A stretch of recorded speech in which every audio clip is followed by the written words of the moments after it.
Hello everyone. So,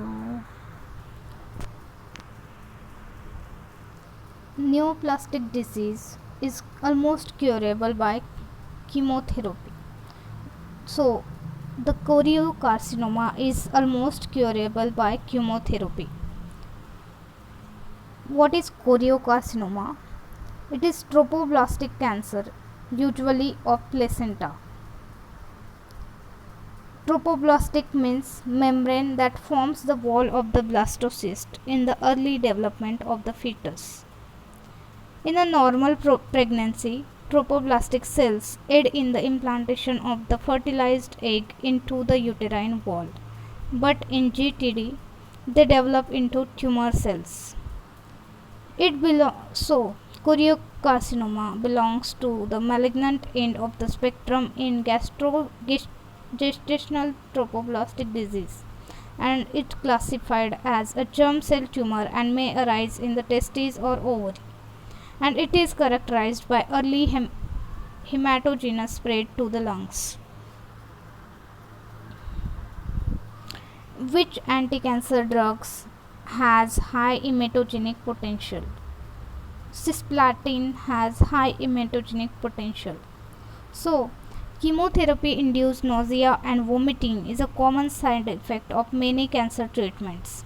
Cisplatin in germ cell tumors is administered for 5 consecutive days and is appropriately categorized as highly hematogenic chemotherapy, with patients being vulnerable to nausea and vomiting on all 5 days.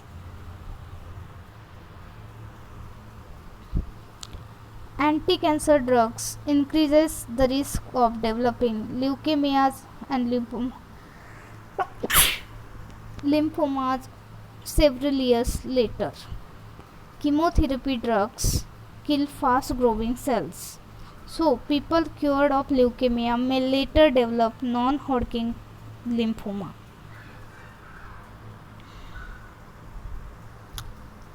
Anti-cancer drugs weaken host defenses by inducing granulocytopenia, which is decrease of peripheral blood granulocytes below lower limit of normal range, and also by damaging respiratory and gut epithelia.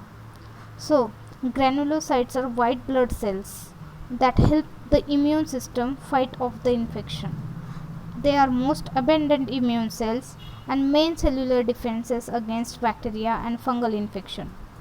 Granulocytes migrate to the site of infection. In neutrophils, the first immune cells to defend against infection, and its major role in the innate immune response and interface between innate and adaptive immunity.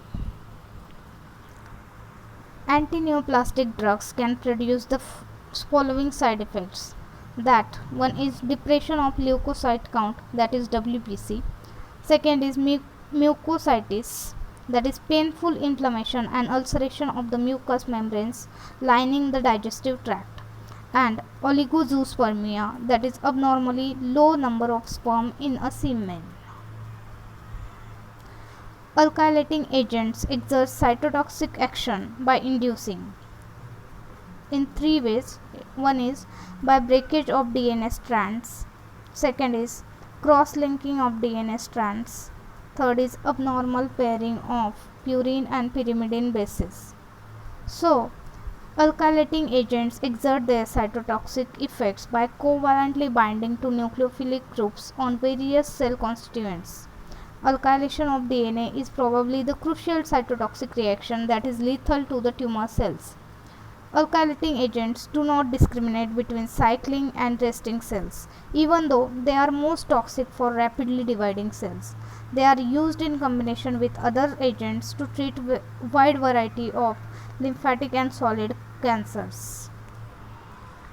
So, they are cell cycle non-specific, and the drug kill a fixed percentage of cell at a given dose.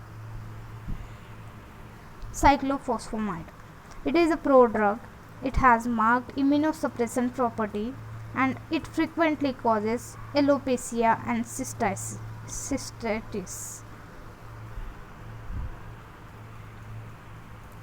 Most important target of action of chlorambucil. So, chlorambucil produces its anti-cancer effects by interfering with DNA replication and damaging the DNA in a cell. The DNA damage induces cell cycle arrest and cellular apoptosis via the accumulation of cytosolic p53 and subsequent activation of BCL2 associated X protein and apoptosis promoter. Systemic chemotherapy with chlorambucil is a reasonable option in patients with orbital malt lymphoma. It is associated with minimal to no side effects. Additionally, it may be well tolerated by elderly patients and also may treat subclinical disease elsewhere.